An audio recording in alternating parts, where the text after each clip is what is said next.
지지난주에 설교를 마치고 나서 여자 성도님들이 물어보시는 거예요. 아니 왜 이걸로 끝나는 거예요? 아니 남편들한테 주신 말씀도 있는데 왜 그 아내에게 주신 말씀만 보고 끝나는 거예요? 그래서 아닙니다. 절대로 아니고요. 7절을 아직 설교하지 않습니다. 그러니 감사주의를 지난 후에 제가 남편들을 향한 하나님의 말씀을 이제 또 선포할 겁니다. 라고 말씀을 드렸습니다. 그랬더니 안심하시더라고요. 자, 아내들은 어떻게 하라고요? 남편들에게 수복하라. 그리고 자신을 꾸미되 어떻게 꾸미라고요? 금으로 꾸미라고요? 하나님의 말씀. 그 마음을 꾸미라. 여러분 그 마음을 꾸민 것이 겉으로 드러나서 정말 아름다운 모습이 될 것이다 하고 제가 말씀을 드렸습니다. 자, 그러고 보니까 오늘 우리 여자 성도님들이 굉장히 아름다워 보이십니다. 이야,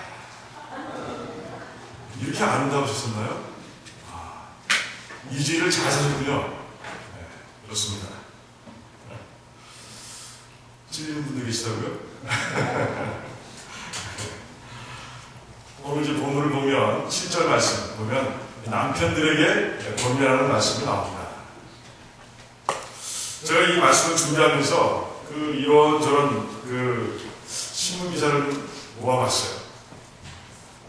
여러분 한국 사회에 요즘 문제가 뭔지 아세요? 이슈 중에 하나가 뭐냐면 황혼기에 이혼하는 겁니다. 그 20년 전과 20년 후에 자료를 비교해보니까 엄청나게 그 이혼하는 숫자가 너무 늘었더라고요. 황혼기라면요 결혼한 지 20년 이상 된 부부들을 얘기합니다. 그들이 20년까지 살았는데 살고 나서 이혼하는 거예요. 그런데 1991년도에 보니까 987건의 이혼 건수가 있었어요. 그래서 전체 이혼한 건수의 6%밖에 되지 않았습니다. 황혼 이혼 그 퍼센테이지가. 그런데 20년이 지난 2011년 조사를 보니까 무려 6,000건으로 늘은 거예요. 그리고 전체 이혼 건수의 몇 프로? 27%나 차지하는 그런 장족의 발전을 이루었더라고요. 발전이 아니죠. 퇴보입니다. 퇴보. 그런데 이것만 가지고 잘 모릅니다. 이게 어떤 문제인지. 그럼 이혼을 소송을 제기한 사람이 누군가? 아내인가 남편인가? 이렇게 기사를 보고 팩트를 찾아보니까 아내가 소송을 제기한 건이 무려 80%. 그리고 이유 중에서 가장 큰 이유가 뭔가 60%. 소송을 낸 사람들의 60%가 성격 차이다. 라는 얘기인 거예요. 성격 차이. 그러니까 자녀를 키울 때, 그러니까 결혼하고 나서 신혼 때는 몰랐습니다. 참는 거죠, 뭐 신혼기니까. 자녀를 낳습니다. 자녀를 키우느라고 참는 거예요. 남편이 아무리 아주 못된 성질을 가지고 부려도 참는 거예요. 그런데 이제 자녀들이 다 출가하고 둘만 남으니까 더 이상 못 참겠다 이거죠. 거기다가 이 세상이 어떻게 변했습니까? 어떻게 변했어요? 여성 인권이 신장했고요. 여자 혼자도 잘 살 수 있는 그런 세상이 된 거예요. 그러니까 이제 괜찮다 이거예요. 남편 없어도 돼. 그런 가운데 더 이상 참지 않고 이제 이혼을 결심하는 그런 아내들이 많아졌다는 것이에요. 남편분들 긴장되지 않으세요? 전혀 긴장을 놓치지 않으시네. 그러니까 뭔가 남편들에게 문제가 있는 거예요. 그죠? 그 팩트가 이렇게 얘기하고 있잖아. 인정을 안 하시네. 그런데 여러분들 그래서 사회적으로 황혼 이혼을 두려워하는 남편들 풍자 유머들이 참 많습니다. 다 아시잖아 이상. 네? 다 아실 거예요. 그중에 대표적인 게 이런 겁니다. 이사갈 때 남편은요 아내가 자기보다 더 소중히 여기는 강아지를 품에 안고 어디에 앉아있어요? 이삿짐 차 조수석에 앉아있는 거예요. 이상한 시작부터 끝까지. 그래야 버리고 안 갈 거 아닙니까? 네, 그런 유머들이 있다 그래서. 아무튼 남편들이 긴장해야 됩니다. 남편들이 변하지 않으면요, 이 황혼 이유는 늘어날 수밖에 없어요. 80%가 아내가 소송을 건다니까요. 60%가 성격 차이라니까요. 잘 들으셔야 돼요. 그런 가운데 오늘 말씀이 우리 남편들에게 정말 뭐가 돼요? 구원의 길이 되는 거예요. 오늘 말씀을 가만히 잘 들어보시기 바랍니다. 오늘 시간이 없어요. 우리 아이들이 또 올라와서 컨텐츠 하기 때문에 이 말씀의 주제만 제가 말씀드리고 넘어갈 거예요. 자, 7절을 가만히 보시기 바랍니다. 자, 가장 중요한 것이 무엇인가? 남편 된다더라. 이 말씀이에요. 잘 풀으라는 것이죠. 그리고 지식을 따라 너의 아내와 동거하라 라고 되어 있습니다. 이 말씀이에요. 지식을 따라 너의 아내와 동거하라 라고 그렇게 하나님께서는 가르쳐주고 계신 거예요. 지식을 따라. 이거 굉장히 중요한 단어입니다. 알라는 것이에요. 알라 이거예요. 우리 남편분에게 묻겠습니다. 정말 아내를 잘 아십니까? 잘 안다고 믿으십니까? 왜 답이 없잖아요. 대답하지 못하시잖아요. 잘 알아야 된다는 거예요. 잘 알아야 된다는 것이에요. 아직도 긴장을 안 하시는 것 같아요. 그런데 한번 연애 시절 한번 돌이켜보시기 바랍니다. 이야, 그때는 아내를 알려고, 그때 아내는 아니죠. 정말 그 사랑하는 애인을 알기 위해서 얼마나 노력했는지 몰라요. 그래서 생일이 언젠지 그냥 알려고 노력하고요. 또 좋아하는 게 뭔지 그렇게 알려고 노력하고, 그래서 그 애인의 마음에 쏙쏙 드는 일만 하려고 노력합니다. 맞죠? 그렇게 살아왔죠. 그런데 결혼 딱 하고 나면 아내에 대한 공부를 싹 하는 거예요. 여기에 문제가 있는 것이에요. 우리 아내들이 다 고개를 끄덕끄덕 하시네. 그래요. 그런 겁니다. 연구하라는 것이에요. 아내를 연구하라. 공부하라. 그리고 아내가 좋아하는 일을 하라는 것이에요. 자, 그러면 어떻게 하면 그런 겁니까? 라고 고민하시는 분도 있을 거예요. 이 고민을 가지고 진짜 고민하는 사람이 있어요. 바로 벨 출만이라는 그런 목사님입니다. 아마 들어보신 분도 계실 거예요. Five Love Languages 라는 그런 5가지 사랑의 언어라는 책을 쓰신 분인데, 그분이 이제 이렇게 사랑하고 이렇게 연구하면 된다라고 아주 이 말씀에 근거해서 아주 깊이 이렇게 연구했어요. 그리고 책을 냈습니다. 자, 사랑에는요 5가지 종류가 있다는 거예요. 사랑하는 방법이에요. 첫 번째 방법, 아내를 칭찬해주라는 거예요. 칭찬해주라. 먹을 때 그냥 먹지 마세요. 아무 얘기 없이 그냥 먹지 말라는 거예요. 먹을 때마다 이야, 이거 엄청 맛있네. 나는 당신이 차려준 밥 먹을 때마다 고급 레스토랑에 와 있는 것 같아. 이런 칭찬을 좀 하라는 거예요. 미장원을 다녀오면 우와, 어떻게 이렇게 이뻐졌어. 영화 배우가 놀다 가겠네. 이렇게 얘기해주라는 거예요. 진심만, 그 칭찬하는 말 속에 진심만 담겨 있다면요, 이것처럼 싼 사랑의 방법은 없는 거예요. 비용이 안 들어가잖아요. 자, 두 번째 방법이 있답니다. 두 번째 방법은 무엇인가? 특별한 시간을 내서 아내와 시간을 보내는 겁니다.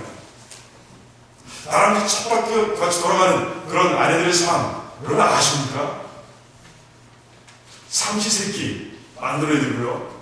아이를 뒤치다거려야 되고, 아침부터 밤까지 그냥 반복되는 거예요. 그 삶이. 일하시는 분은 또 일 나가셔서 또 그 전에 또 준비해놓고 나가고, 갔다 와서 또 불일하게 또 저녁 준비해야 되고, 이게 아내의 삶이라는 거예요. 그런 가운데 그 아내를 생각해서 특별 이벤트를 만들라는 거예요. 이제 아내가 좋아하는 연극이면 연극, 영화는 영화, 물론 크리스찬 분들을 얘기합니다. 그런 예배를 해놓고, 정말 아내가 좋아하는 입맛에 맞는 그런 레스토랑을 찾아서 예약해놓고, 그런 가운데 둘만의 시간을 가지는 것, 이것이 바로 퀄리티 타임을 아내와 보내면서 사랑하는 방법이에요. 통계를 내봤더니요, 부부가 하루에 눈을 맞대고서 둘 시간, 둘만의 대화 시간을 가지는 게 얼마나 될 것 같으세요? 평균. 시간 단위 같아요? 분 단위 같아요? 초 단위 같아요? 분 단위입니다. 분 단위. 37분밖에 되지 않은 거예요. 그러니 이제 아이들이 다 이제 장가가고 집에 둘만 남았어요. 더 생각해 보시기 바랍니다. 추가했어요. 둘만 남았어요. 37분 얘기하면 할 게 없는 거야. 그런 생각해 보세요. 지금부터라도 연습하시기 바랍니다. 그래서 정말 그런 특별한 시간들을 마련해서 아내와 함께 할 수 있는 시간들을 여러분들 그렇게 마련하는 것입니다. 세 번째 방법은 무엇인가? 돈이 좀 들어갑니다. 두 번째부터 돈이 들어가는 거, 돈이 들어가는 거. 선물을 통해서, 아니, 결혼도 하는 분들이 좋아해요. 선물을 통해서 사랑하는 방법이 있다는 것이에요. 아니, 결혼 기념일날, 이런 날 선물하는 거 이해하는 거 아닙니다. 그날이 아니에요. 그거 말고, 플러스 알파로 해서 선물하는 것이에요. 남편분들은 또 한숨을 쉬실지 모르겠습니다. 선물이 비싸야만 좋은 거 아니에요. 그죠? 아니도 그렇죠. 비싸야 돼요? 비싸면 좋은 거 아닙니다. 거기 정성이 담겨 있으면 되는 거예요. 제가 한번 생각해봤어요. 연애할 때는요, 왜 이벤트가 이렇게 많은지 몰라요. 100일째 되면 100일이 또 이벤트입니다. 11월 11일은 무슨 날이에요? 모르시는 분들이 없네. 빼빼로 드려요. 연애할 때 드려놓고 말이죠. 왜 결혼하고 안 그러냐 이거예요. 애들의 생일이 되면 애들 선물만 준비하지 마시고, 저도 아직 못 해봤어요. 아내의 선물도 준비하는 것이 좋지 않습니까? 지금까지 이 아이를 키우는가 얼마나 수고 많았어 하면서 정말 돈이 안 나가는 선물이지만 진심이 담겨있는 선물을 딱 손에 안겨주면 아내들이 얼굴이 바뀐 거 아닙니까? 네, 그렇게 사랑하는 방법이 또 있다는 거예요. 또 한 가지 방법이 있습니다. 그건 무엇인가? 그것도 별로 돈이 안 들어갑니다. 하지만 그건 육체적인 노동이 들어갑니다. 그건 아내를 돕는 거예요. 아내의 가사임을 돕는 거예요.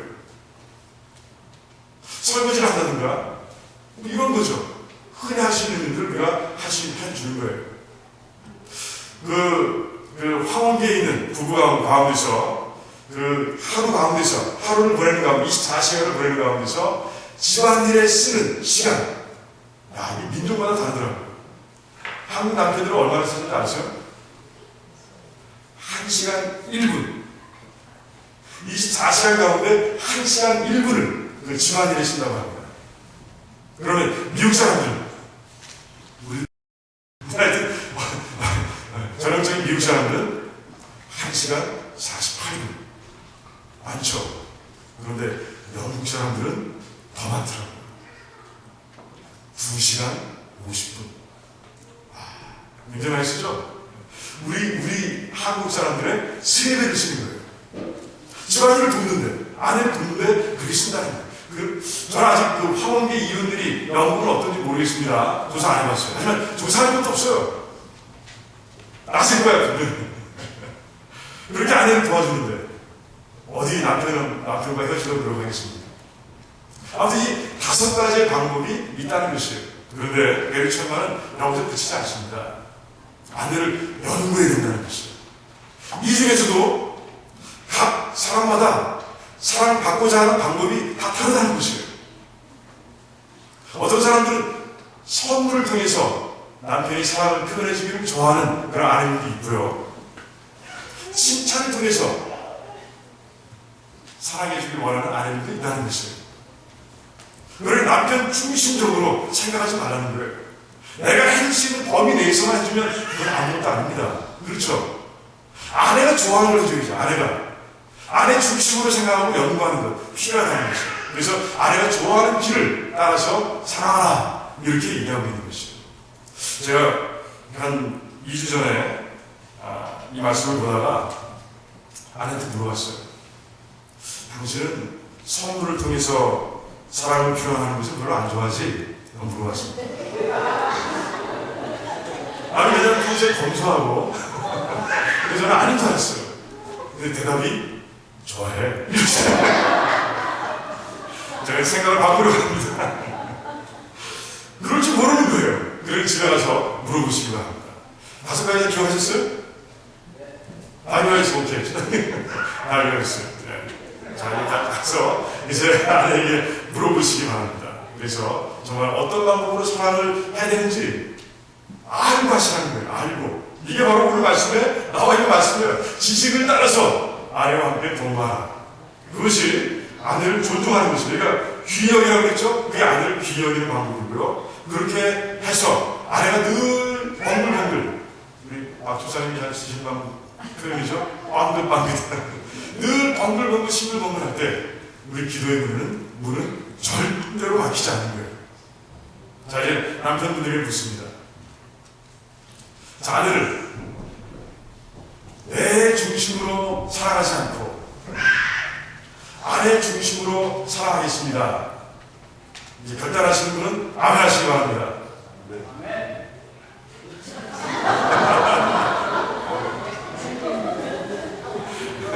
오늘 아내분들이 아멘 안 하시네. 그래, 아무튼 마음속으로 다 아멘 하시기 바랍니다. 네. 그래서 이 빡빡한 세상 힘들잖아요. 그런 가운데 아내들 지식을 따라 사랑하고 지식을 따라 아내와 동거하는 가운데 이혼당하지 마시고 늙어가요. 박대당하지 마시고 정말 아내의 사랑 가운데서 하루하루 사랑하시는 귀한 그리고 복된 늘 웃는 그런 남편들 아저씨를 주님의 이름으로 축원드립니다. 기도하겠습니다.